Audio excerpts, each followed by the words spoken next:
और 40 bodyguard building में, 40 bodyguard और रस्सी और स्टिक और पता नहीं क्या क्या बोला।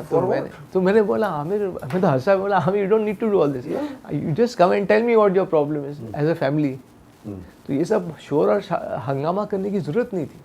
तो खैर वो लेके आए और उन्होंने बोला Faisal you have to come to the, अभी हम तुमको क्लिनिक में लेके जाएंगे, वहाँ तुम्हारा मुआयना करेंगे, तो अगर तुम नहीं चलोगे तो तुमको, हम डॉक्टर हैं यहाँ, वो तुमको इंजेक्शन देगा, तुमको बेहोश करके हम लेके जाएंगे। तो मैंने बोला ये सब, he is 1.5 years elder, that's all। तो मैंने बोला आमिर ये सब करने की ज़रूरत नहीं है भाई, चलो मैं ऐसे ही चलता हूँ। मैंने, मुझे लगा जाएंगे कुछ टेस्ट वेस्ट करेंगे छोड़ देंगे। तो वो जब मैं उन्हें लेके गए एक अंधेरी में कोजी नर्सिंग होम में, वहाँ लेके गए मुझे, तो वहाँ तो मेरा फ़ोन वोन ले लिया और वहाँ वो रूम में कैद कर दिया और they are not listening to me, और सब बॉडीगार्ड्स वहाँ भी रखे थे। तो मतलब मुझे किसी से मिलने की इजाज़त ही नहीं है बाहर दुनिया में। और फिर वो सब साथ में थे ना वो लोग। अब्बाजान had got married second time, so he was not staying at home. My father, he had got married to another lady that time. Yeah, so he was not with the with them. And your sisters? My sisters were all a part of other side. Yeah, all. So you were alone. I was alone. I was alone in that. And मैं बोल रहा हूँ कि तो क्या हुआ कि ये सब हुआ मेरे साथ। तो मैंने बोला मैं तो दवा लूँगा नहीं, because I am normal. तो वो कहते कि आप लो, हाँ आप दवाई लो, कि वहीं बंद कर दिया, मेंटल की दवाई लो। तो बोला, तो अब वो लोग क्या कर, मैंने बोला मैं दवा लूँगा नहीं भाई।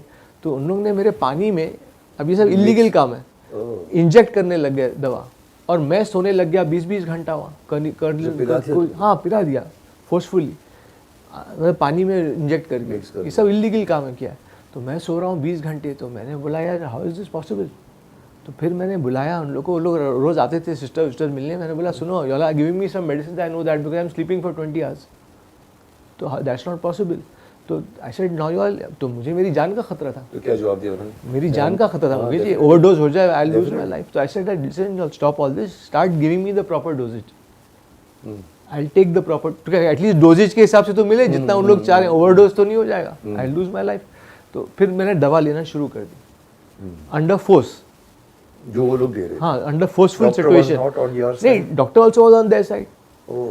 सब ये आमिर ने अपना पूरा, डॉक्टर नहीं था तुम्हारे? नहीं ये कुछ मेंटल डॉक्टर था, हरीश शेट्टी है क्या। How successful Aamir was that time? He was very successful, full on top of his career यार। तो he had the full power and full, हाँ उसकी पावर और उसकी पूरा पुल आमिर ने यूज़ किया और ये सब किया।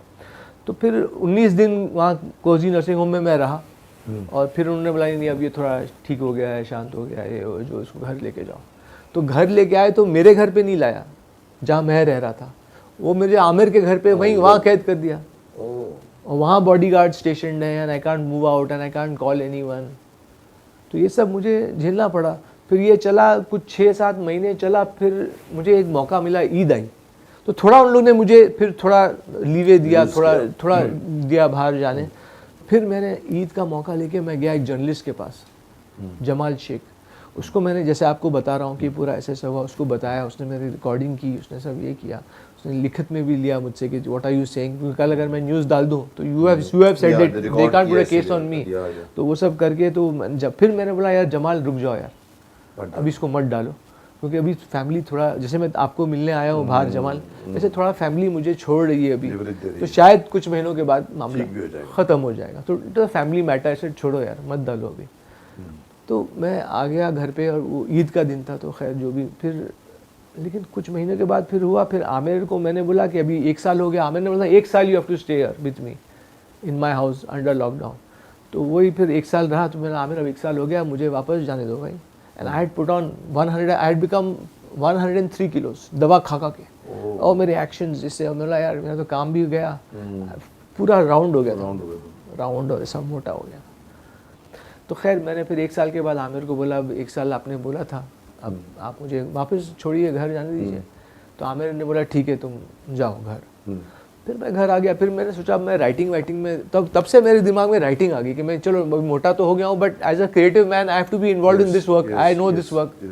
तो यही सीखा है, असिस्टेंट डायरेक्टरशिप और राइटिंग और ये सब। तो मैंने राइटिंग के ऊपर ध्यान देना शुरू कर दिया। 6 के बिगनिंग में मैं वापस आ गया। अब टाइम चल रहा है, फिर मैंने एक गोट फार्म भी शुरू करने की कोशिश की, उसका रिसर्च करने लग गया मैं, कि मैंने सोचा चलो मैं बॉम्बे छोड़ के कहीं गोट फार्म लिखूं और वहाँ राइटिंग भी करूं, और गोट्स पालूं, डॉग्स पालूं, डॉग ब्रीडिंग करूं, ये सब, because one has to earn livelihood, do something, one has to do something. तो ये सोच के कर रहा था मैं रिसर्च, जा भी रहा था आउट ऑफ टाउन कुछ बकरी वालों के साथ और सब मिल रहा था।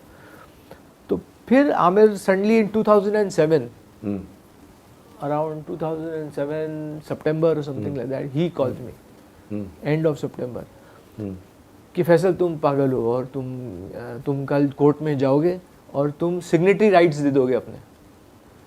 कल डॉक्टर जाएगा तुम्हारे साथ and you have to go and say in the court that you can't take any of your decisions and you are incapable of taking your decisions and you need a guardian।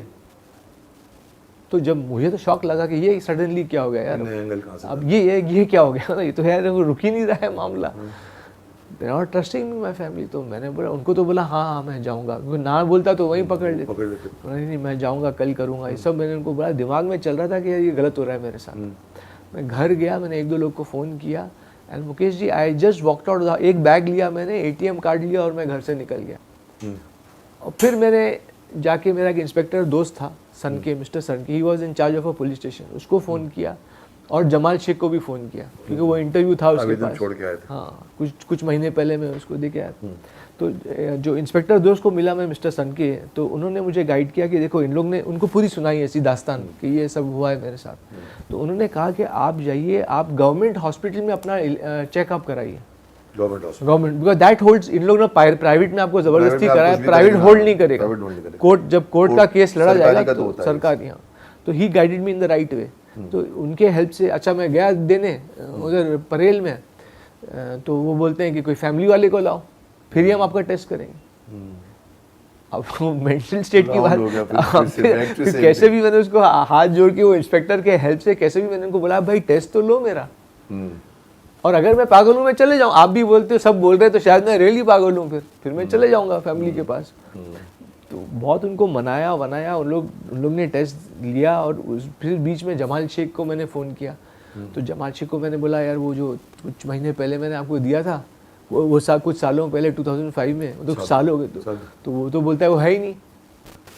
अच्छा, मतलब वो interview तो है ही नहीं, वो तो सब erase हो गया, ये हो गया, वो तो पुरानी बात हो गई। बोला कि Jamal but I want to come out with the story. तो वो बोलता है आई एम इन दिल्ली, और अब मैं कौन से जर्नलिस्ट के पास जाऊँ। तो फिर मैंने बोला but I want to give it, तो उसने बोला I am coming back today only. तो ये ऊपर वाले की मेहरबानी थी, ऊपर वाले की मेहरबानी थी कि things were falling in place in my favour.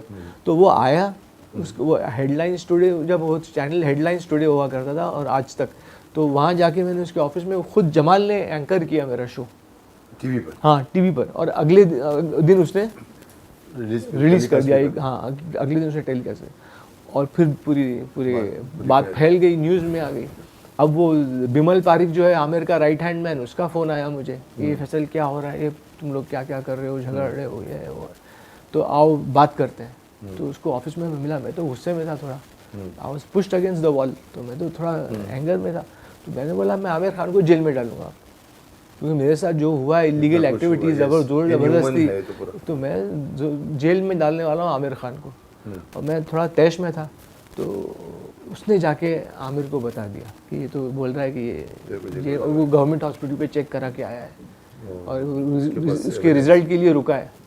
वो रिजल्ट जहाँ मिला उसको पहुँच जाओ, क्योंकि अगर तुमको पकड़ लेते हैं रिपोर्ट आने से पहले, तो फिर से फैमिली का बहुत पावर होता है। ये जो मेंटल का जो भी केस होता है, तभी उसने कहा ना कि फैमिली का, बिकॉज़ उसके बगैर वो लोग नहीं हाँ नहीं कर, तो मेंटल, हाँ वो ऐसे केसेस में फैमिली, तो फैमिली का बहुत इसमें, तो तुम थोड़े दिन के लिए, जब तक रिजल्ट नहीं आता है तो अच्छा तुम्हें गायब हो गया, लेकिन उनको बता दिया था मैंने कि मैं वहाँ करके आया हूँ। तो पूरी फैमिली पहुँच गई उधर हॉस्पिटल, और उनका ब्रेन वॉश कर दिया डॉक्टर का ये सब हो गया। और फिर एक वकील था जो मुझे जानता था और इन लोग को भी जानता था, तो I thought he would be on my side. तो जब मैं लोनावला में चला गया टैक्सी पकड़ के, तो उसको मैंने बताया कि मैं लोनावला में हूँ और ये हूँ, तो उसने बता दिया उन लोगों को कि ये लोनावला में है। तो उसी रात को पुलिस पहुंच गई और मुझे वहाँ हॉस्पिटल में मुझे उठाया गया 3 बजे रात को, और मुझे वहाँ, मैंने फिर पुलिस को बोला कि आओ, तो वहाँ मैं पुलिस को क्रॉस क्वेश्चन करने लग गया कि भैया आप मुझे क्यों पकड़ने, मैंने क्या गलत काम किया। तो बोला नहीं, उनको तो ऑर्डर्स मिले थे कि इसको पकड़ के लेके आओ कैसे भी, तो वो तो अपना पूरा फोर्स में आए थे कि जिद में आए थे। और तो उनका जुडिस्डिक्शन भी नहीं था, ये तो खार पुलिस कहाँ वाले से कहाँ खार है? पुलिस वाले थे लोनावला में और क्या ये है? लोनावला में आगे मतलब आपका तो जुडिस्डिक्शन भी नहीं है भाई, तो they were finding they were getting more and more angry और asking them this question the police. तो खैर वो मुझे बोल के नहीं आपको चलना ही पड़ेगा, वो होटल वाले भी बोले नहीं आपको जाना पड़ेगा, हमारा होटल का नाम खराब हो रहा है, ये हो रहा है वो रहा है, तो निकलना ही पड़ा। तो उन लोग फिर पकड़ के लेके आए मुझे खार पुलिस स्टेशन, और फिर मुझे खार पुलिस स्टेशन में फिर क्या होता है कि वो वायरलेस शायद पुलिस में चलता है कि इसको पकड़ा, ये क्या they update each other I think on the wireless. तो सुबह में मुझे उठाया गया, वही कैबिन में मैं सो गया टेबल पर ही, और सुबह में मुझे उठाया गया कि वो जो मेरा इंस्पेक्टर दोस्त था वो इंचार्ज था, he was in big position, he was in charge of Dadar police station. तो उसने इस खार पुलिस स्टेशन वाले के इंचार्ज से बात की, बोला इसको फ़ोन दे दो। तो फिर मुझे फ़ोन दिया गया, तो फिर मैंने अब बोला आपको सुबह कोर्ट में जाना है। अब मैं ये क्या है कोर्ट में, तो शक्ल ही नहीं देखी कोर्ट की कि क्या होता है कोर्ट में। तो Mukesh ji had to go and fight a case negative and I don't know anything about law in court And you were alone. And I was alone. तो फिर फ़ोन मिला तो मैंने लॉयर मिला तुमको? नहीं, फिर मैंने हाँ, तो फिर मैंने ए से मैंने फ़ोन जो मुझे मिला तो मैंने ए बी से अल्फाबेटिक ऑर्डर से फोन पे ढूंढना शुरू किया कि कौन मुझे हेल्प करेगा। अच्छा वो जो बकरी वाला जो मैं बकरी का रिसर्च कर रहा था, हाँ, तो अब्दुल रहमान था नाम उसका, तो ए से उसका नाम याद आया कि ये तो मुझे अभी भी मिल चुका है, तो he know my status and how I am as a mental human being. तो उसको मैंने रिक्वेस्ट किया कि मेरा एक केस है तो मुझे एक लॉयर चाहिए, तो उसने बोला ठीक है मैं आपको करके देता हूँ। तो वो फिर लॉयर लेके आया मेरे लिए, that's how I met the lawyer of my case and that lawyer stood for me. फिर कोर्ट का केस, कोर्ट पहली बार देखा, सब लोग आ गए, तो कोर्ट में केस चला, तो लोग बोलते थे कि केस ये था कि my mother and my sister have put a case on me that I am mentally unstable person, I have got paranoid schizophrenia, वो केस डाला था ऐसे। तो I can harm my self, I can harm the society, I can harm anyone, तो वो case डाला था। तो फिर मैं जब मेरा वकील ने बोला आपके पास कोई है जो गारंटी खड़ा होगा कि आप नॉर्मल हैं और आपकी गारंटी लेगा कि आप ये सब नहीं करते, फिर मैंने ये अल्फाबेटिकल ऑर्डर से शुरू किया लगाना। अब सब केस के बारे में जान गए थे, प्रेस वेस में आ गया था, तो कोई खा ही नहीं रहा है, दोस्त भी नहीं आ रहा है, आगे नहीं आएगा कुछ, सब डर गए कि क्या हो रहा है। तो फिर क्या हुआ कि एक बंदा आया 5 बजे जब कोर्ट बंद होने वाला था, एक बंदा आया और उसने मेरी गारंटी ली, टेस्टिमनी दी, हाँ, कि ये मैं इसकी गारंटी लेता हूँ कि ही इज नॉट अराउंड। तो उसकी वजह से जज ने बोला कि you go to JJ hospital and do a test again. अच्छा तुमको बोला? हाँ, दैट कोर्ट ऑर्डर, तो तुम जाओ जेजे हॉस्पिटल, अगर तुमको क्लीन चिट देगा तो हम तो फिर विल एक्सेप्ट दैट। तो इसलिए मुझे वापस नहीं दिया, वरना अगर वो नहीं आता आदमी सीधे फैमिली के पास वापस फिर से इंजेक्शन लॉकडाउन, और मैं आपके साथ बैठा भी नहीं होता अभी मैं वहीं होता। तो डेस्टिनी थोड़ा हेल्प किया, हाँ बहुत हेल्प किया, ऊपर वाले ने बहुत, भगवान ने जेजे में जाके तुमको फिर जेजे में जाके केस चला, फिर जेजे में फिर जेजे के बाद क्लीन चिट आ गई मुझे 20 दिन के बाद। मैं 20 दिन में मेंटल हॉस्पिटल में रहा, जनरल वार्ड में, वहाँ खाना खाता था जनरल, बॉम्बे में जेजे हॉस्पिटल की जो वहाँ टेस्ट कर रहे हैं, ये कर रहे हैं, वो जो भी नॉर्मल एक उनका प्रोसीजर होता है। तो 20 दिन में वहाँ रहा। फेयर था वो? हाँ वो फेयर था। वहाँ भी कुछ इंसिडेंट्स हैं जो मैं बोलना नहीं पाऊंगा, कुछ वहाँ के गवर्नमेंट हॉस्पिटल के भी बहुत सी पावर, बहुत चीज काम, और गवर्नमेंट हॉस्पिटल के भी कुछ बहुत कुछ पावर, करप्शन होते हैं, क्या क्या होता है, किसका फोन भी आ जाता है, करप्शन और फोन तो करवाया जा सकता है। फिर उसके बाद तो फिर भी उसके बाद मुझे क्लीन चिट दिया जज ने, और वो केस फिर आमिर लोगों ने दूसरा केस डाल दिया कि ये इसकी कस्टडी हम चाहते हैं। तो फिर मेरे फादर खड़े हो गए, क्योंकि father was the natural guardian. तो my father won the case for me. अच्छा, मैं जज को बोल रहा हूँ कि I don't need guardian, I don't want anyone, I don't want to be in anyone's custody, I am a adult person, I can take my own decisions. फिर भी जज ने बोला कि नहीं, तो उसने मुझे फिलहाल फादर की कस्टडी में दिया, आमिर को नहीं दिया। Okay good. तो फिर मैं अलग रह रहा था, तिलक नगर में रह रहा था, कुछ वहाँ समय बिता रहा था। रोज़ मुझे जाना पड़ता था पुलिस स्टेशन में हाजिरी देने। वो जज ने बोला था you have to go and give your present, तुम भाग नहीं जाओ। तो वो चलता रहा। तो फिर से जब मेरे फादर ने एक दिन बैकआउट कर दिया, बिकॉज आमिर इन लोगों ने प्रेशर डाला मेरे फादर के, फाइनेंशियल प्रेशर, उनका पैसा पानी रोक दिया, तो वो टूट गए। तो फिर फादर ने आके बोला एक दिन कि नहीं भाई, I am lifting my hands, I can't take his custody. फिर मैंने जज को फिर से बोला भाई I can take my own decisions. तो जज देख रहा था इतने महीने से जब से केस चल रहा था, I was handling everything and all that. तो he said okay let you stay alone, you don't need custody. You don't need custody. तो उसने मुझे अलोन रहना शुरू किया और फिर वहाँ फिर केस। ये कब तक पहुंच गए तुम? 2000? ये 2008 के एंड में पहुंच गया था। 8 के एंड में मैं अकेला। 2 साल चला मतलब। ये केस चला 2007 से। 2007 से सितंबर के करीब, सितंबर अक्टूबर। और नहीं, लेकिन तुम्हारी मैं लफड़े गिन रहा हूँ तो 2 हाँ, साल तक चले तुम्हारे। 6 से शुरू 2005 से शुरू हुआ 5 से जब मुझे 4 साल चला। तो ये सब बैकड्रॉप भी। तो फिर वो के बाद लाइफ केस जीत गया मैं।